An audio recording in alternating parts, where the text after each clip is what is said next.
Cerita seorang wanita soal rumah tangganya viral di media sosial. Bagaimana tidak, wanita ini harus menelan kenyataan pahit beberapa hari setelah menikah. Ia ditalak suami 8 hari setelah menikah karena alasan sepele. Cerita ini pun menjadi sorotan setelah dibagikan akun Twitter @karufaedah. Dalam utasnya, ia menceritakan rumah tangganya yang baru seumur jagung. Pengalamannya pun sangat pahit hingga membuat warganet sedih. Bahkan ada juga warganet yang terbawa emosi saat membaca kisahnya. Karufaedah membagikan kisahnya di akun pribadinya pada 21 April 2022 lalu.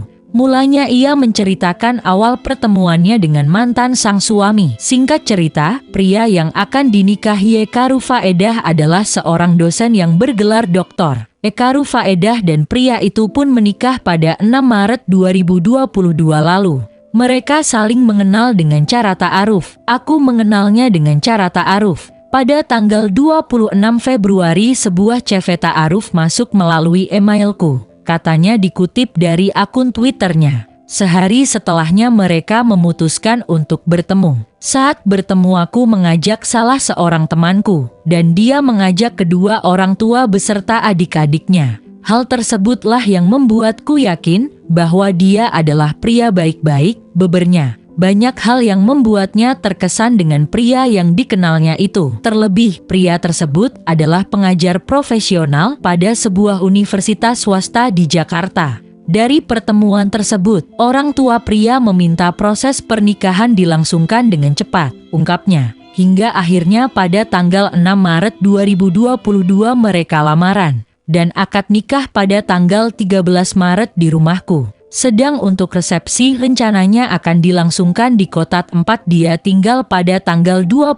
Maret. Mengingat biaya resepsi dia yang menanggung seluruhnya, ujarnya. Untuk menghindari hal buruk setelah lamaran maka dilangsungkan akad nikah. Hal ini lantaran si wanita diminta tinggal di Karawang atau rumah keluarga pria. Rencana semula, aku tinggal di rumah mertua 1 pekan sampai resepsi, namun tanggal 7 yakni Senin malam mertuaku mengizinkan aku untuk tinggal di rumah dia, lelaki yang sudah sah menjadi suamiku. Katanya, siapa sangka saat tinggal bersama suaminya ternyata sosok yang temperamental. Bahkan, hal-hal sepele bisa membuatnya emosi. Sejak aku tinggal serumah dengannya, ku ketahui dia adalah seorang yang sangat temperamental dan tidak dapat mengatur emosi. Saat sore hari di tanggal 8, sambil mencabuti uban di kepalanya, ku coba sampaikan agar dia menemui seorang psikolog untuk konsultasi, namun dia menolak, ucapnya. Alhasil si wanita pun kesal dan mendiamkan si pria.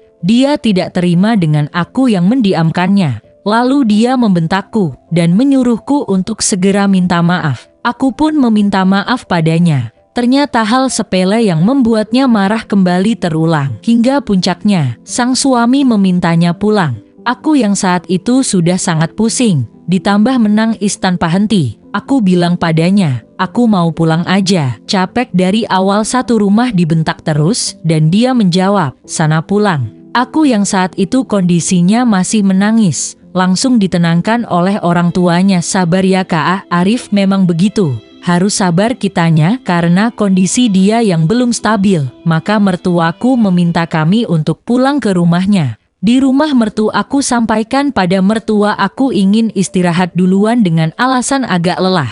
Namun sebetulnya karena aku masih ingin menangis. Rasanya sakit hati sekali dibentak sedemikian rupa. Keesokan harinya, sekitar pukul 3 dini hari, yakni hari Minggu. Saat itu aku baru selesai tahajud dan dia terbangun. Dia bilang padaku, katanya mau pulang. Mana? Masih aja ada di sini. Ayo sana pulang. Saat itu, si wanita pun hanya bisa menangis dan bertanya mengapa bisa menikah dengan pria seperti itu.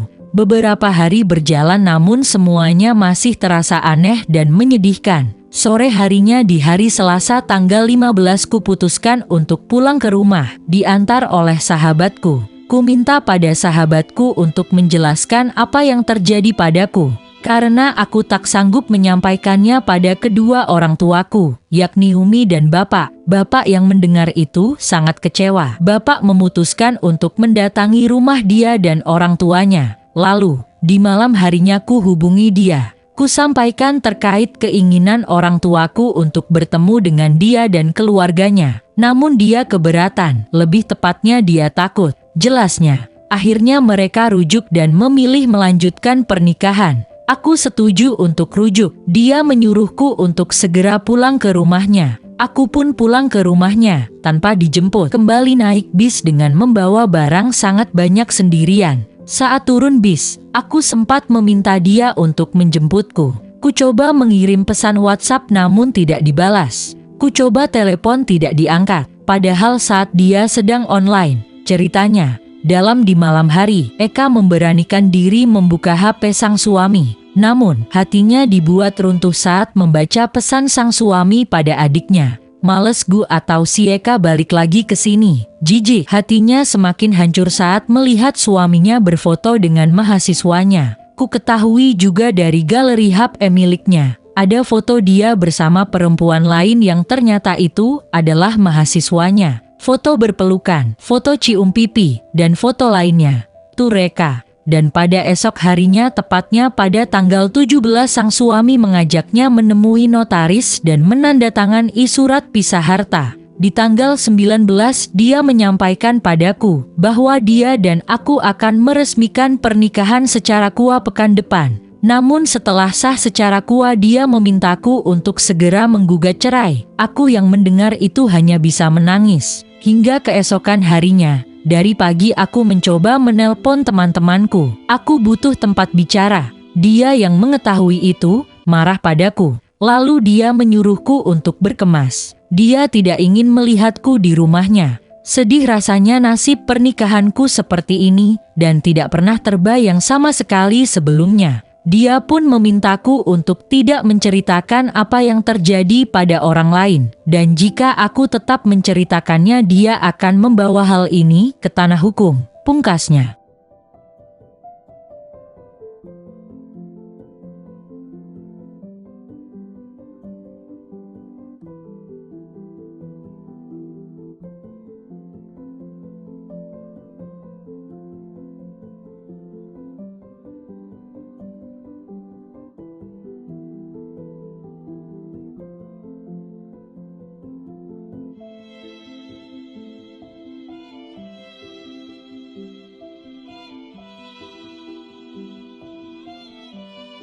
Terima kasih sudah nonton.